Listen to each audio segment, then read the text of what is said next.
I'm the fill-in speaker, but I'm eager to have a conversation with you about any topic that I know about, and if I don't know about it, I'll just tell you I don't know about it, and if I know someone who does know about it, I'll tell you that too. So, does anyone have a question or a comment?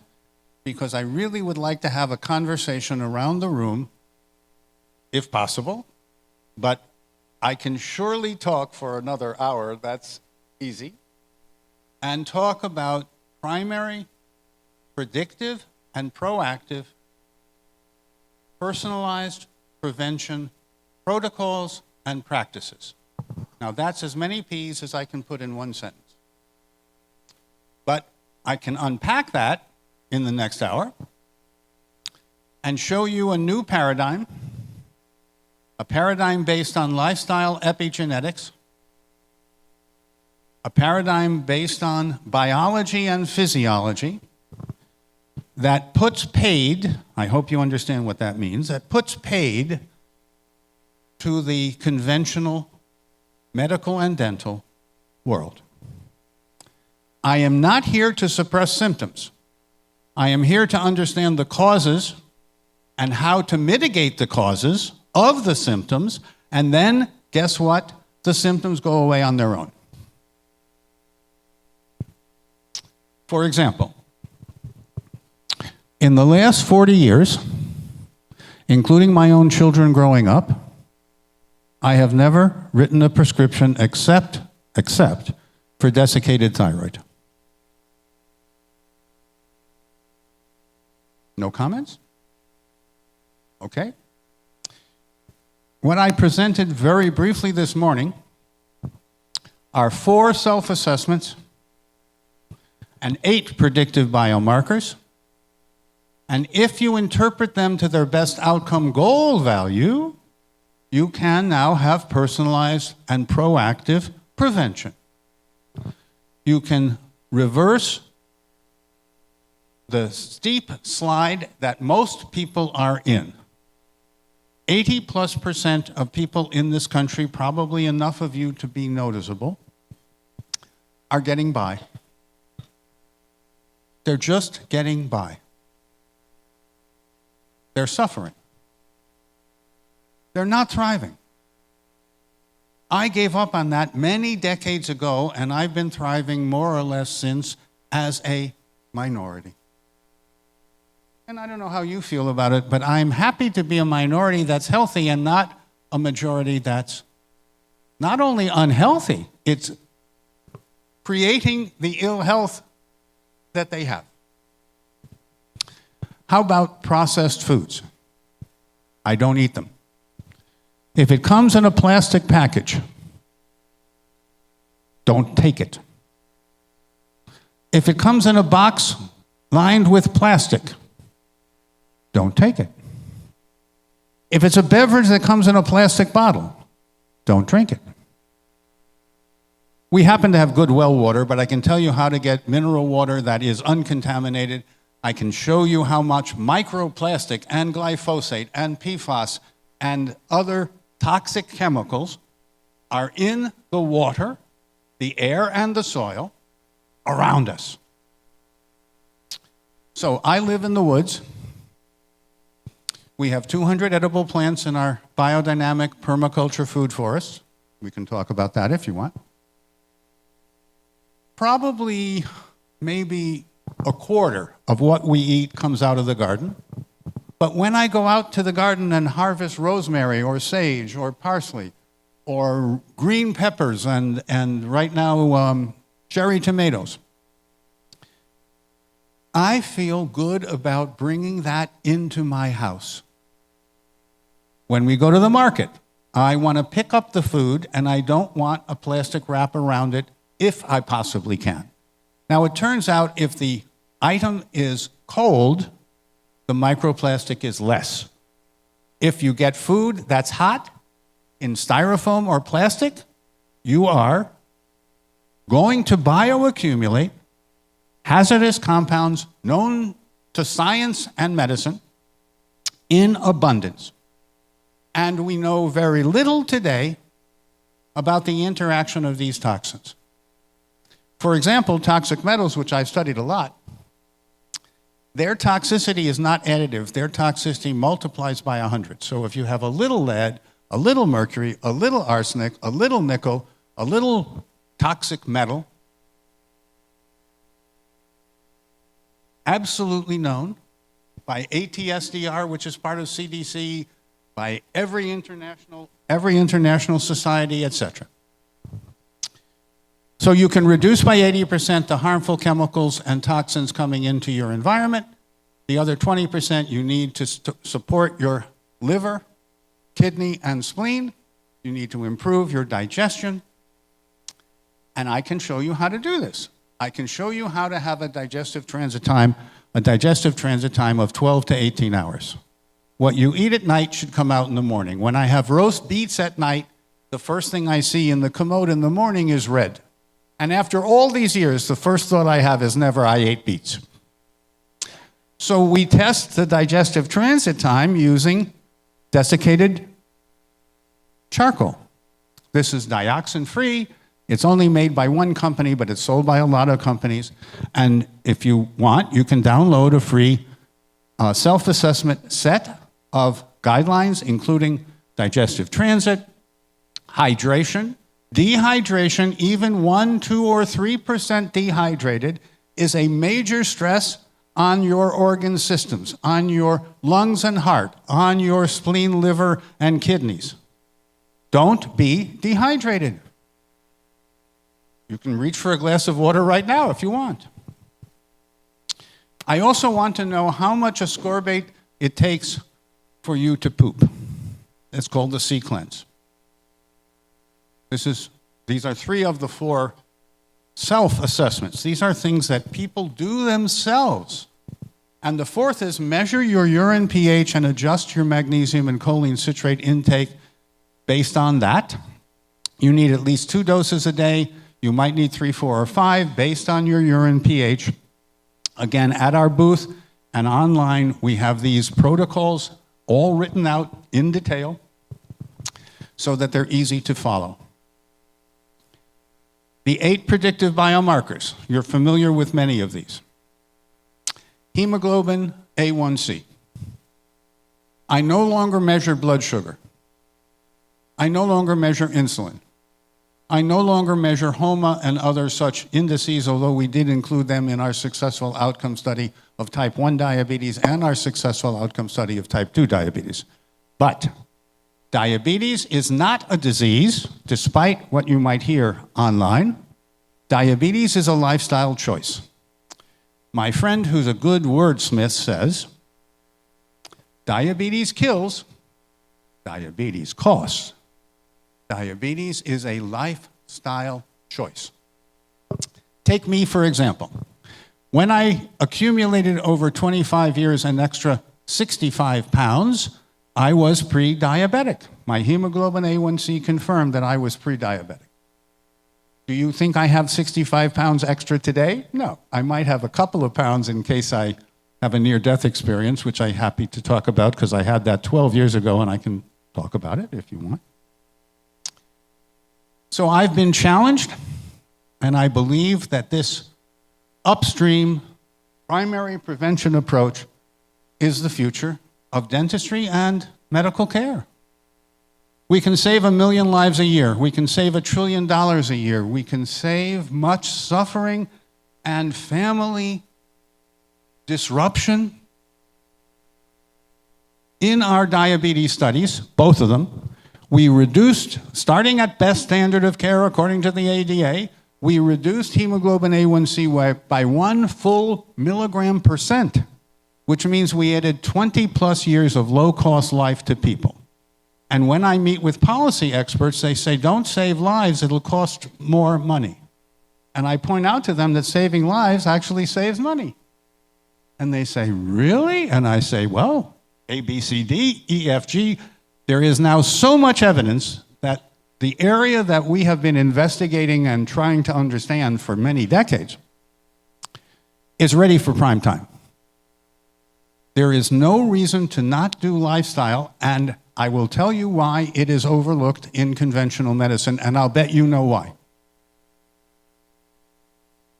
Do you get paid for prevention? No. A pittance. Medicare did a study and proved that health coaches and physicians who managed the diabetes of their clients remarkably reduced their disease, their cardiovascular disease, their cancer risk, their autoimmune disease, and etc. So, Medicare currently has a pilot program. Remember, Medicare works in 10-year units. So they now have a pilot program to actually verify the savings. I can predict how successful that will be. But if you want to move the regulatory world, expect to be patient and persistent. What we say is,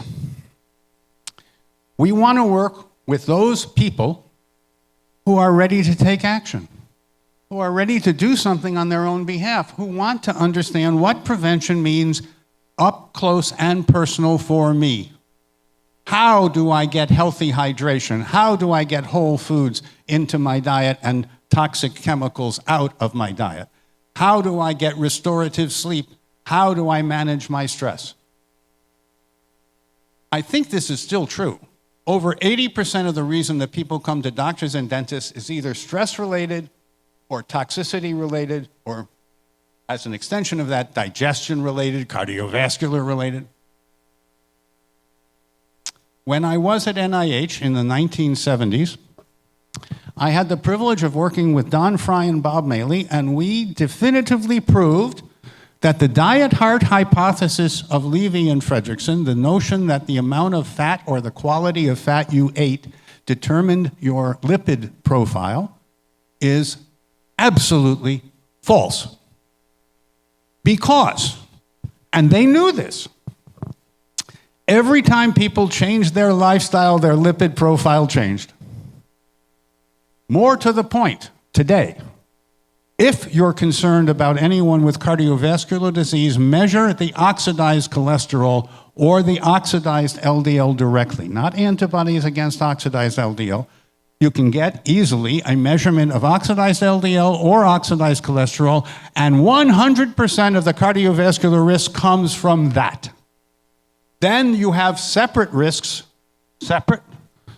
if you have sugar imbalance, like a hemoglobin A1C over 5%.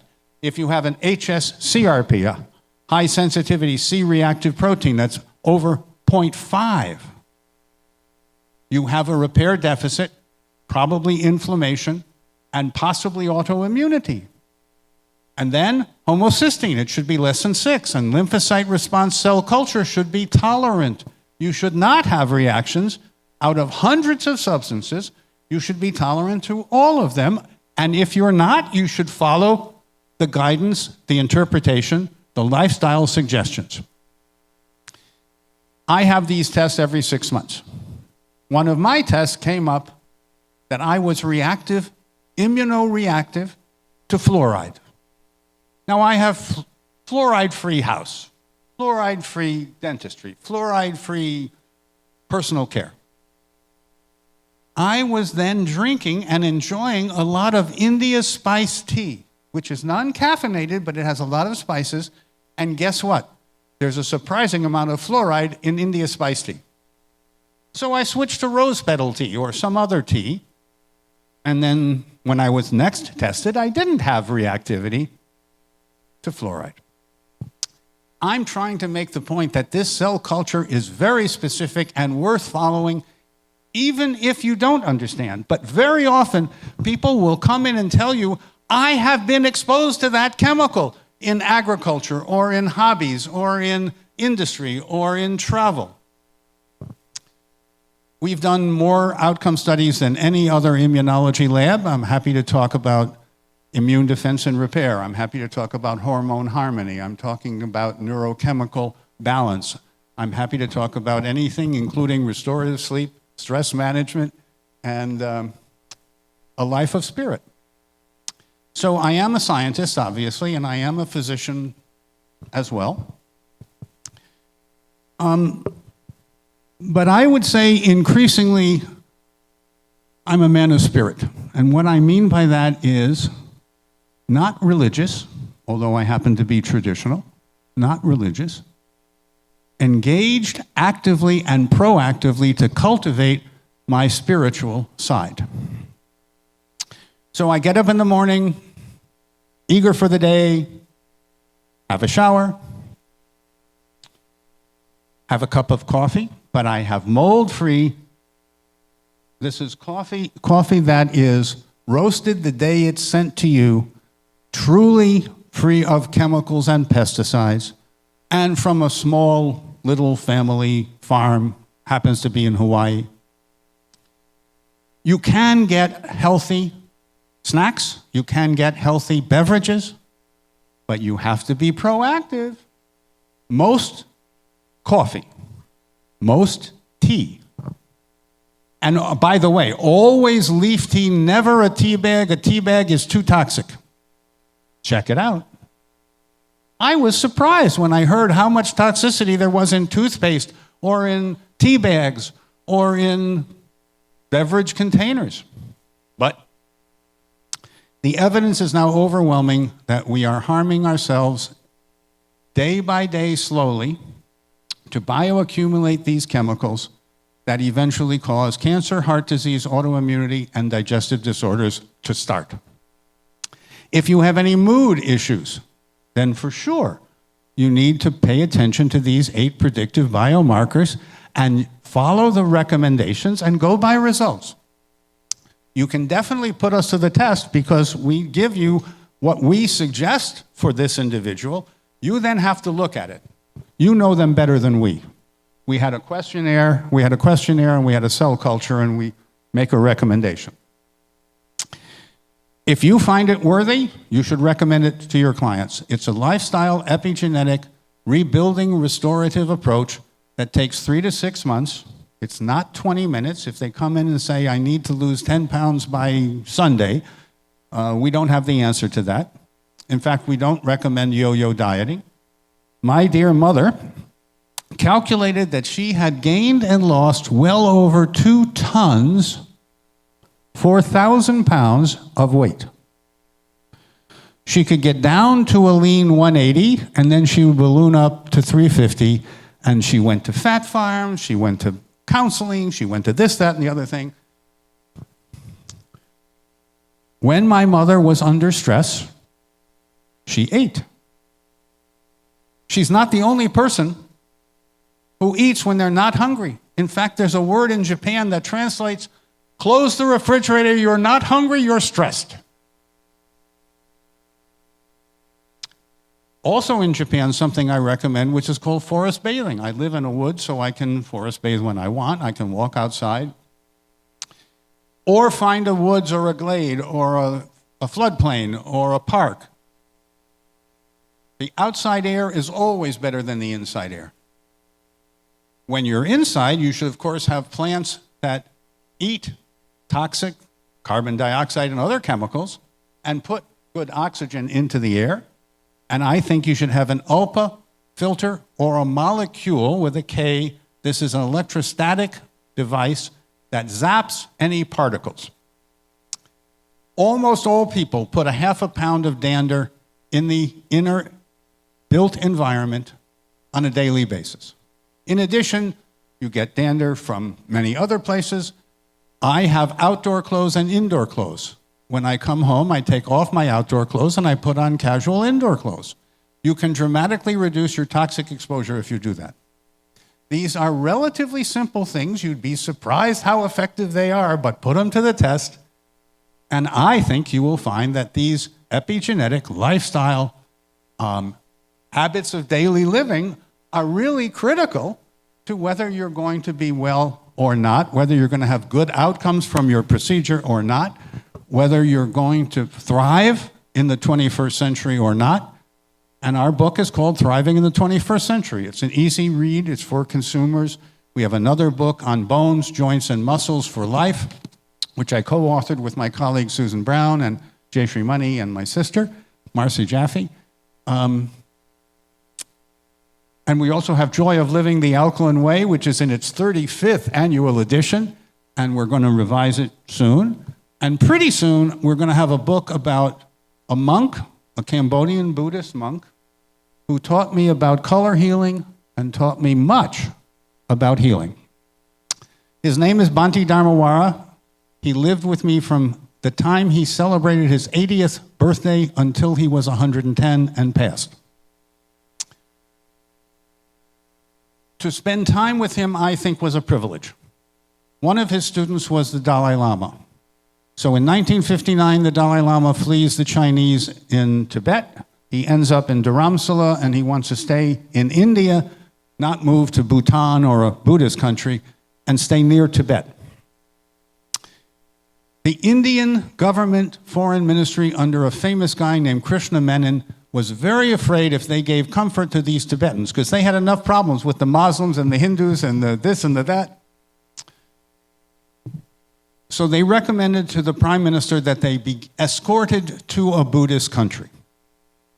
This man, Bhante, was so dear to Nehru and the Nehru family that when Bhante went to the prime minister decided to overrule the foreign ministry, not only allow them to set up a refugee camp, allow them to set up a government in exile, which really pissed off the Chinese. And I'll finish with a short anecdote.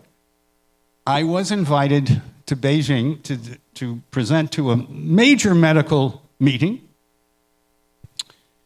And I was flying at that point from Frankfurt to Singapore, and I was going to rest a little bit and then go on to China. As the door is closing on the flight from Frankfurt, the purser on the flight comes to me and says, "There's a little issue with your visa. We'll resolve it in flight." What can I do at that point? Nothing. The door is closed. We get to Singapore, and to keep the story short, I was informed that at the last minute, my visa had been canceled. And I had to go to 10 Orchard Road in downtown Singapore, and it would take a couple of days, and then they would reissue a visa.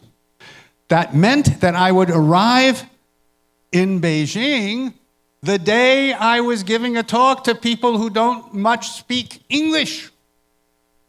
If you ever do that, I recommend that you practice and rehearse and talk with the people who are the audiovisual people there, etc. We did pull it off, but I didn't go to China. Dumb me. The Dalai Lama is my daughter's godfather. I specifically studied for 7 years acupuncture with Queen Nguyen Wu, who had a very personal and public falling out with the guy who runs China today, who was the man who invaded Tibet and cross-cut Tibet. So he doesn't like the Dalai Lama. I should have known this. It turns out China is as authoritarian as you could imagine.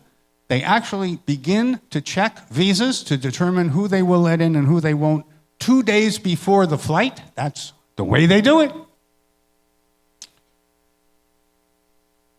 I had been advised that I could take a nonstop from Frankfurt to Beijing. If I had done that, I'm not sure I would have gotten into the country. In fact, I might have gotten arrested, because by then I didn't have a visa. And if you don't have a visa, I'm not sure it's legal to be there. And guess what? They're not friendly.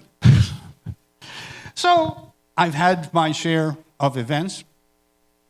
I mentioned a near-death experience over a dozen years ago. I'm glad to tell you I managed it completely environmentally, completely proactively. What happened in essence is the following.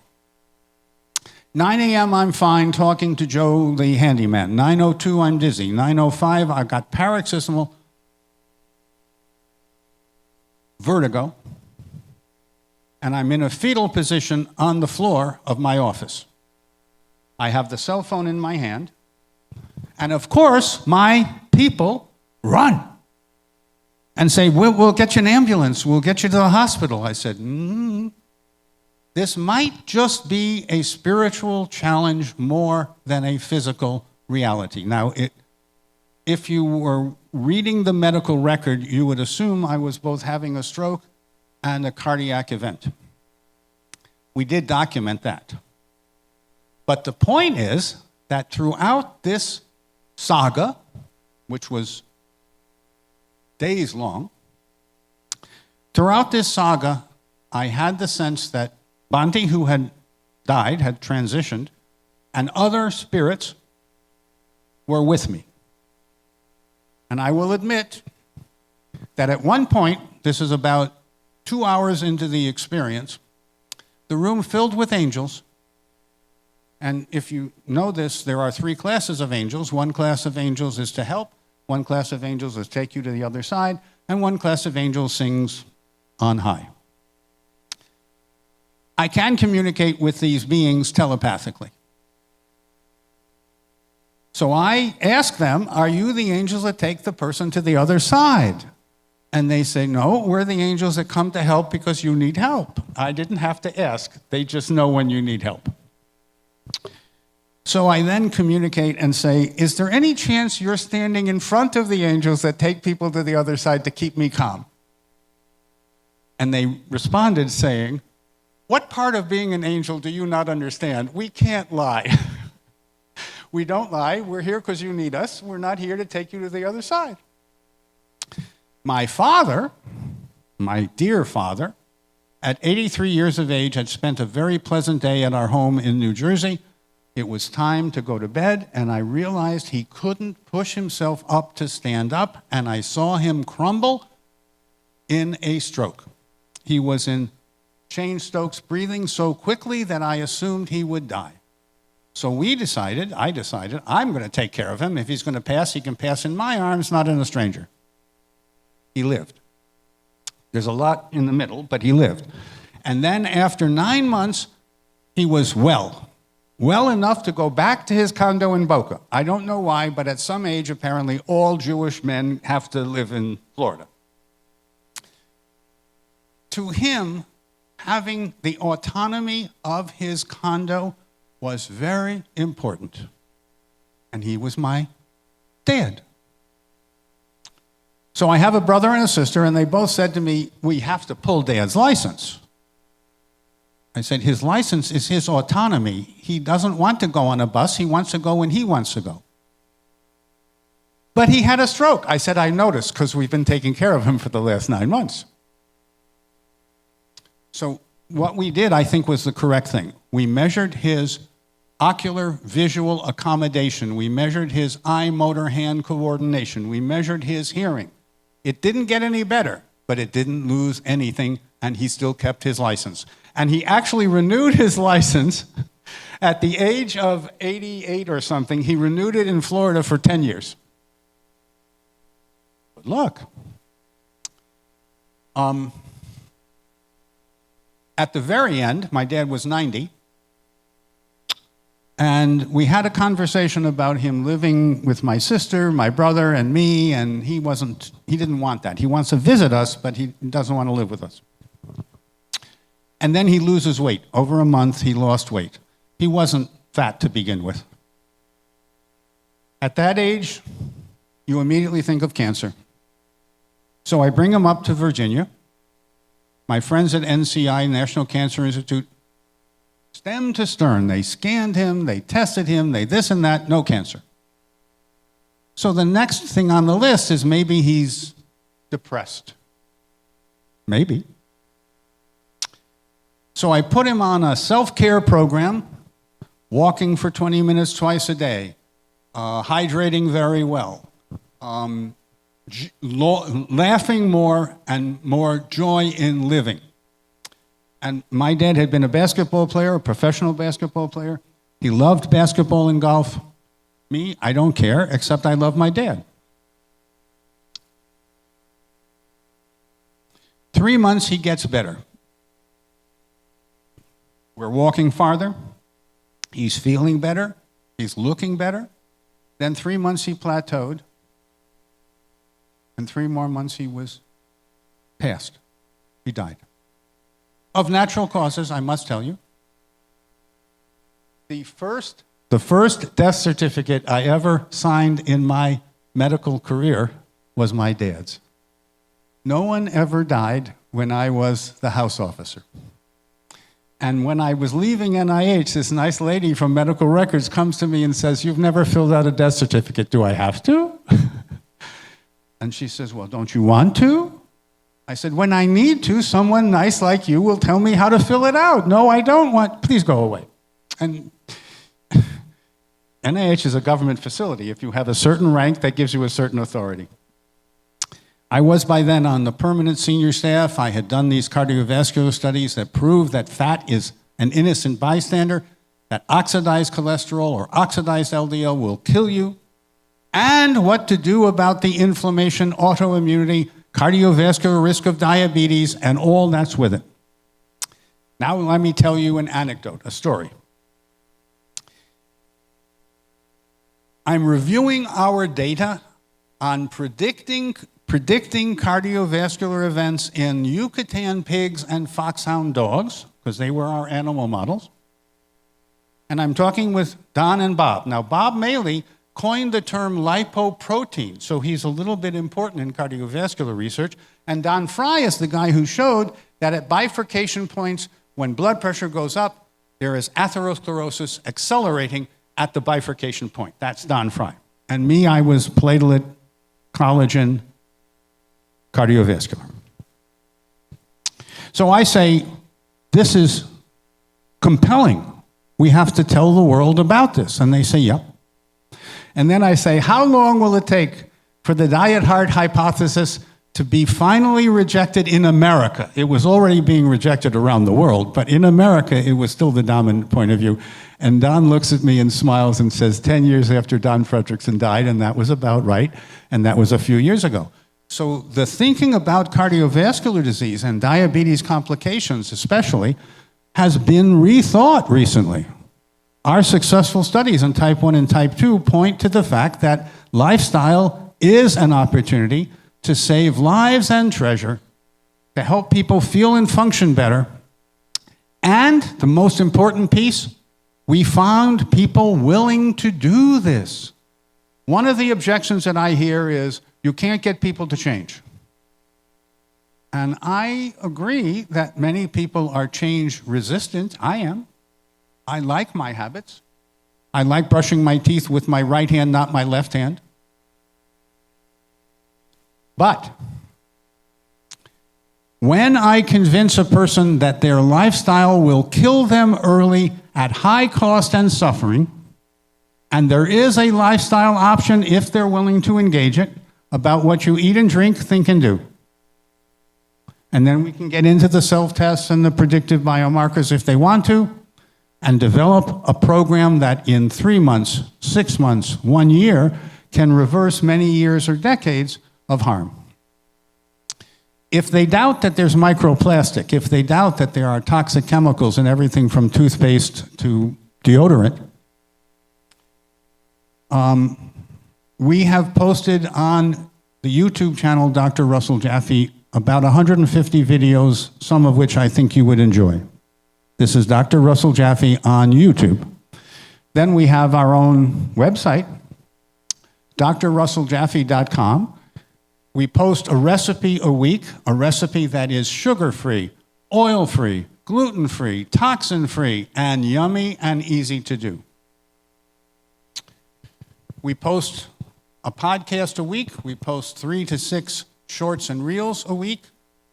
We're beginning to get some social media traction. I can tell you we've been at it a while. It takes a while to figure out social media. It really does. But I'm glad to say we have persevered, and I think we are succeeding.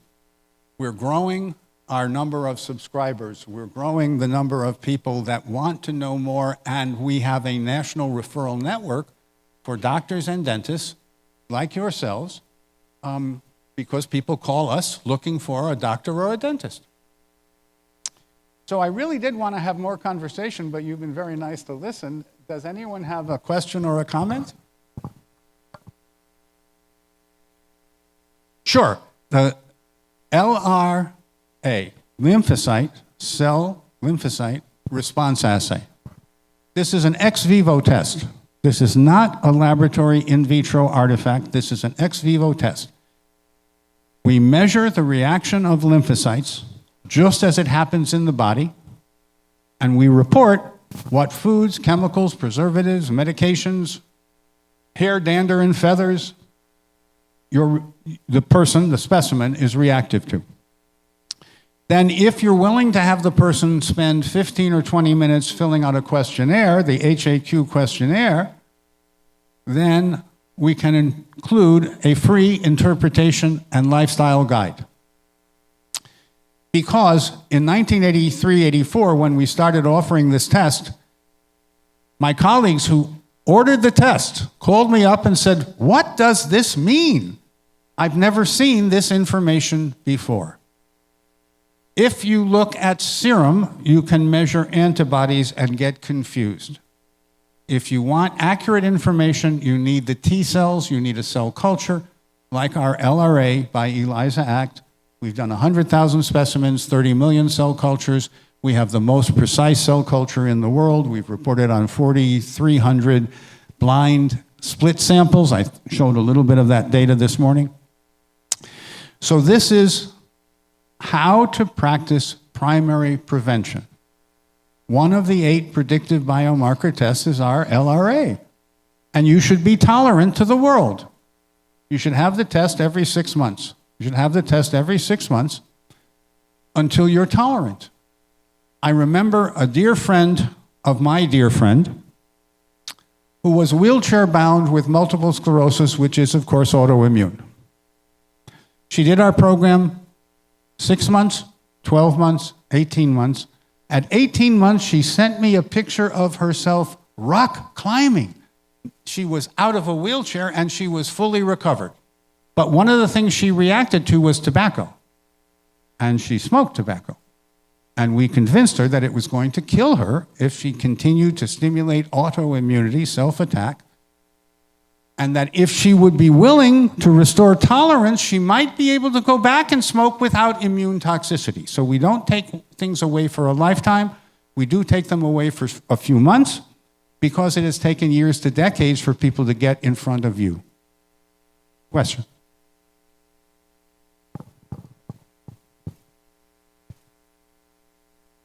Okay, let me bring the mic to you. If anybody has a question, please come up to the mic. Okay, I was going to repeat the question. So I was told that the ELISA Act test, the LRA for dental and orthopedics, no longer available. Is that true? The old technology, the CMRT, which we took over and proved was lacking, and then we did some more studies and have proved that lymphocyte response assay is the way to go. I had hoped that today I would be announcing that it's available. It will be available in a few weeks. Right. We're working out just some logistical details, but we are going to offer a comprehensive wound healing lifestyle approach based on LRA for our dental colleagues. So thanks for asking. Good, good. Uh-huh. Yes. Let me give you the mic, please. Uh-huh.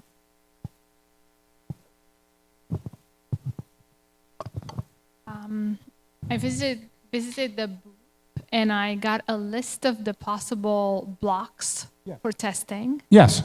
There are many, and yes, but we have a team of people that can chat with you for a few minutes and clarify whether the person in front of you needs simple, basic testing for a few $100s or probably needs more comprehensive testing so that you can explain to the consumer which of these panels, which of these types of tests, more items give you more information, but you may not need all that information.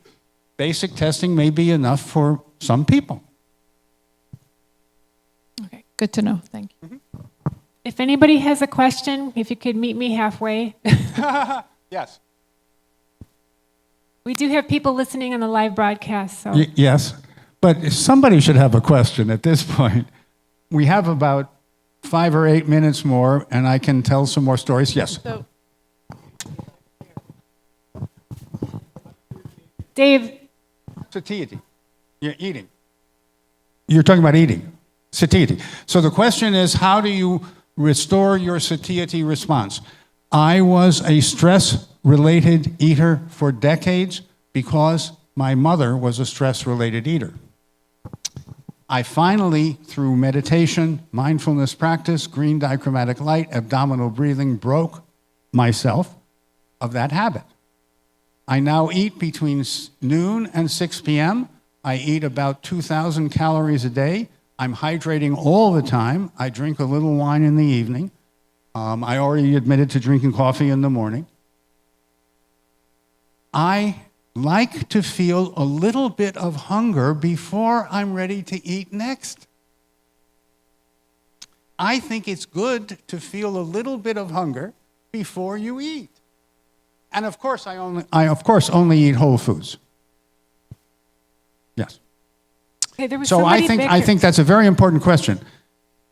In America, overeating is common, and due to stress or toxins or lifestyle, I want you to eat at home. I want you to eat in your kitchen. I want you to do a makeover so that your kitchen is healthier. We have several videos now, including in my kitchen and in my garden, to give you an inspirational look at what we do and how I live, because I'm planning to live for decades more, and I'm not a young chicken. And I want you to be with me decades from now by following these epigenetic lifestyle habits of daily living approaches. I think life trumps greed. I think life trumps fear. Most people make decisions in their life, especially about their health, out of fear and occasionally greed, on one side or the other. That doesn't feel to me like healthcare. It's called healthcare, but as I indicated before, $1 trillion of the $4 trillion we spend each year could be saved by saving 1 million lives by following this approach. As simple as that. And then all the collateral suffering, but if you were making that $1 trillion today and you knew that that $1 trillion would go elsewhere, would you give it up easily? I'm not sure I would. But I've chosen the life and lifestyle I have so that I don't have to make those choices. Question. There's some questions in the back of the room. Okay. Did you want to ask it?